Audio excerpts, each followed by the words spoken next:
Okay, hello, Assalamualaikum. My name is Ahmad and I'm going to represent about tax administration of company or residential of company. So, let's go to the section 8 bracket 1. Okay.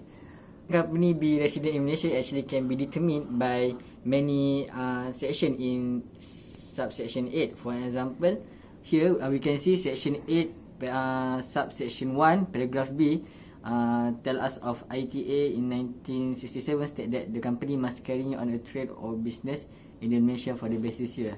For an example, if the company have many branches or many branches, for example at Hong Kong, China, New Zealand and Malaysia, but during the basis period the company have made a business in Malaysia once. Example for section 8 subsection 1 paragraph C paragraph C, we can determine the company's residential status once they have carrying affair in Malaysia once a year. For example, as I said before, if the company have many branches not just in Malaysia but also the other country, but once the company have held meeting or any kind of decision making in Malaysia once a year, the company will be determined as a resident in Malaysia. Okay, let's go to the next slide. What Inland Revenue Board do to identify the resident status of the company? As I said before, place where AGM are held in section 8 subsection 1 paragraph C. Decision on management and company control also in the same section. Location of the board meeting also in the same section and letterhead. Okay, and there are two type of tax return form that the company should hantar apa? Okay, there are two type of tax return form that the company or firm should submit, which is form C and form E. Okay, that's all from me. Thank you. I am Mai Nur Sarah going to present about the tax administration of company. Tax under assessment system SAS. First, estimation of tax payable from CP 204. Pursuant to section 10(7)(c) subsection 3 of the Income Tax Act 1967 (ITE), every company is required to furnish an estimate of income tax payable in a processed form from CP 204 not later than 30 days before beginning of the basis period. The estimate tax payable submitted via form CP 204 cannot be less than the estimate or revised estimates tax payable for the intermediate preceding year of assessment. The installment, if any, are due on or before the 10th day of each month beginning from the second month after the start of the company basis period. Second, revision of estimate tax payable. Pursuant to section 10(7)(c) subsection 7 of the Act, any revision to the estimate tax payable furnished under the form CP 204 can be made in the 6 or 9 month or in the both months of the basis period as provided under section 10(7)(c) subsection 7 of the Act. Third, new company tax estimate. Where a company commences business operation in a year of assessment, it is required to furnish its estimate tax payable to the Inland Revenue Board (IRB) in the precise form CP 204 within 3 months from the date of commence of business. The estimate tax must be paid in equal installment based on the remaining month in the basis period by the 10th day of every month beginning from the 6th month of the basis period of that year of assessment. Please be informed that the IRB may be imposed a penalty for the failure to comply with the above requirement. 4. Installment payment. The installment, if any, are due on or before the 10th day of each month beginning from the second month after the date of the company basis period under section 10(7)(c) subsection 9 of the Act. failure to remit the installment payment by the due date will result in a 10% penalty being imposed. The taxpayer is required to self-compute the 10% penalty and remit it to the IRB together with the installment payment owing as soon as the due date expired. It has been a change in the IRB procedure concerning the issue of the Notice of Installment Scheme from Form CP205 for the year of assessment. From the year of assessment 2002 onward, the IRB will not issue a Form CP205 to a company where the estimate tax payable for the assessment for the year of assessment is first, same as stated for the year of assessment or higher than the stated for the year of assessment. The remittance slip from CP207 must be enclosed with the installment payment made. All installments need to be remitted on a timely basis. 4. Payment of balance of tax. With effect from YA 2001, the balance of tax payable after taking the account the monthly installment paid under the deemed assessment provision will be due and payable on the due date of the submission of the tax return, the last day of the 6 months from the date following the close of the accounting period by the company. Where the company failed to pay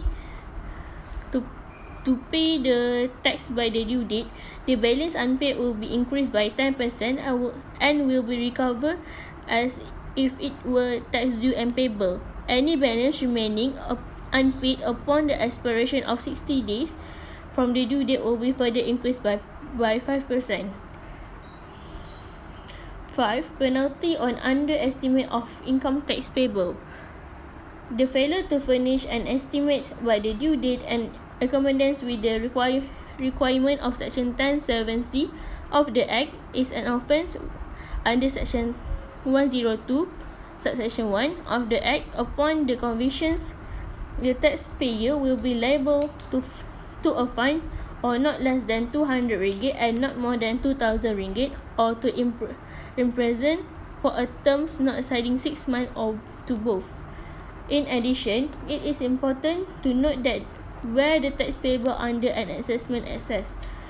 First, the revised estimate of tax payable for the year of assessment, or second, if no revised estimate is furnished, the estimate of tax payable for that year of assessment by an amount of more than 30% of the tax payable under the assessment, then the difference which excess 30% of the tax payable under the assessment is subject to a penalty of 10% pursuant to Section 10(7)(c) subsection 10 of the Act. 6. Penalty of late payment.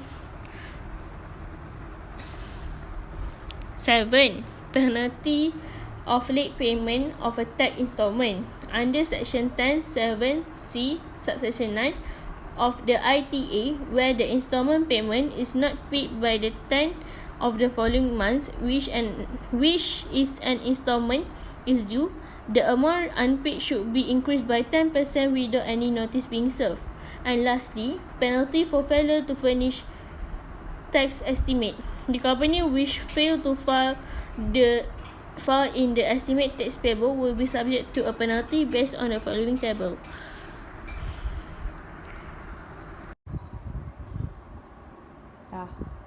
That's all for SAES procedure. Now let's move to the type of penalty.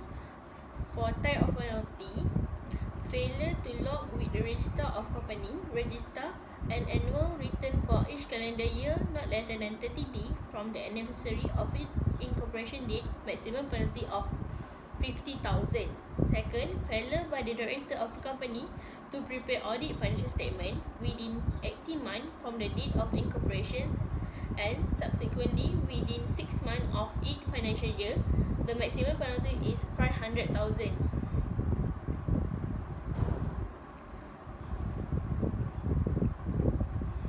So I will explain the chronology change of sales SST to GST and back to the new form of SST back in Malaysia. Declared GST tax holiday and 14 August 2008. Okay, on 1st April 2015 until 31st May of 2018, GST is implemented in Malaysia, and on 1st June of 2018, the government declares tax bill passed by Dewan Rakyat, and on the next day, which is 15 August 2018, the service tax bill 2018 passed by Dewan Rakyat, and on 28 August of 2018, the sales and service tax published. On 31st of August 2018, the GST August of 2018, GST, which is goods and service tax, abolished by the new government, and on 1st September of 2018, SST or sales service tax implemented again by the government to replace the GST. Okay, so in short, in 2018, the new government of Malaysia have fulfill its manifesto, which is to abolish GST and bring back SST to Malaysia. Difference between SST and GST. SST is sales and service tax, and GST is the goods and service tax. Okay, so sales tax is only imposed on one level of production, which normally happens at the output level when goods are being taken out from the factory. Service tax is imposed on certain services when offered to the consumer. Okay, for GST, which is goods and service tax, is consumerism tax based on added value. So GST is imposed at each level of production. So GST is much more transparent. Okay, between SST and GST. SST, which is sales and service tax, and GST is the goods. SST is only imposed on one level of production, which normally happens at the output, and the tax are fully. If you want to know, businesses can be registered under GST. So if the business are registered under GST, the business can claim back the GST tax that are imposed on them, and which the government implemented GST to actually to reduce the fraud of tax by businesses. So in my opinion, GST is better than SST, and many of the first world countries are using GST or not GST, but actually value added, because the name GST can be varied like VAT. GST is not imposed on all goods and service. Basic necessities such as sugar, flour, cooking oil, vegetable, fish and meat, and other basic necessities are not GST. There are a lot more benefit of implementing goods and service tax, which is GST, because first, GST is more transparent, effective, and business friendly. It is able to generate stable revenue. If you look at the government income on our tax, GST collection is much more higher than SST. Okay. After explaining about the differences between GST and SST just now, I'm gonna show you about the computation of the GST and SST to let you know further about the differences between how they apply the GST and SST in Malaysia. GST table.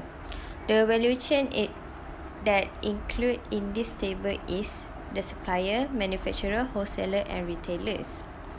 So now I'm going to explain about how they apply the 6% GST in their selling price. So the supplier have the sales price of 5 ringgit. After adding with the 6% of GST, the GST payable become 30 cents. So the sales price will increase to 5 ringgit 30 cents, and the net GST payment is 30 cents for the supplier. To the manufacturer, the sales price is stated at 20 ringgit, and the GST payable will become 1 ringgit and 20 cents. The sales price will increase to 21 ringgit and 20 cents. So the GST claimable is 30 cents from the supplier. After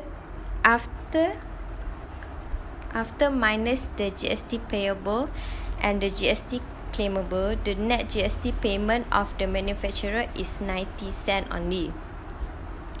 For the wholesaler, the selling price is 50 ringgit, but after adding with the 6% of GST, it will become 53 ringgit, because the 3 ringgit is the GST payable to the government. So the GST claimable is 1 ringgit 20 cents, which is the GST payable that cost for the manufacturer. The net GST payment for the wholesaler will become 1 ringgit 80 cents after minus the GST payable and the GST claimable.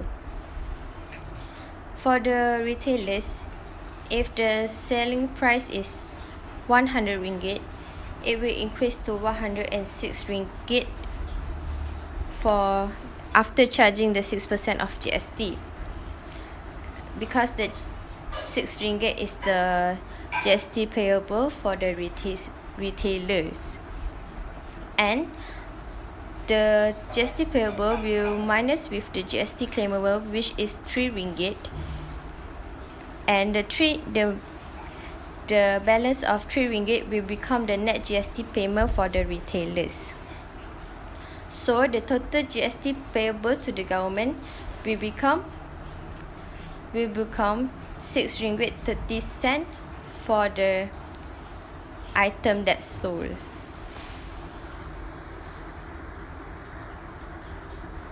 To the SST part, I'm using the same table, but I apply with the SST chargeable tax. So for the supplier, the sales price is 5 ringgit, and the supplier is exempted from SST because SST is only imposed on the manufacturer or the consumer only. So for the manufacturer, the sales price, the original sales price is 20 ringgit, but there is 10% charge of SST. So the chargeable SST is 2 ringgit. So the new sales price for the manufacturer is 22 ringgit.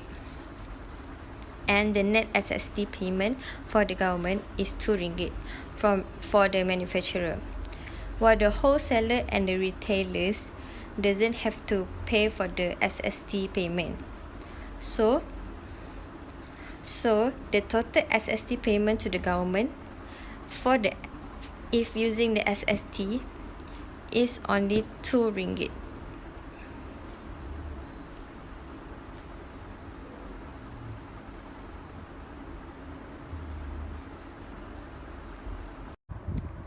Basically, why GST is a more transparent system, because with GST, the consumer know the real deal and they know that there is only one standard rate, which is 6%. While the SST have different type of rates, which is from 5%, 10% until to a specific rate. So the manufacturer and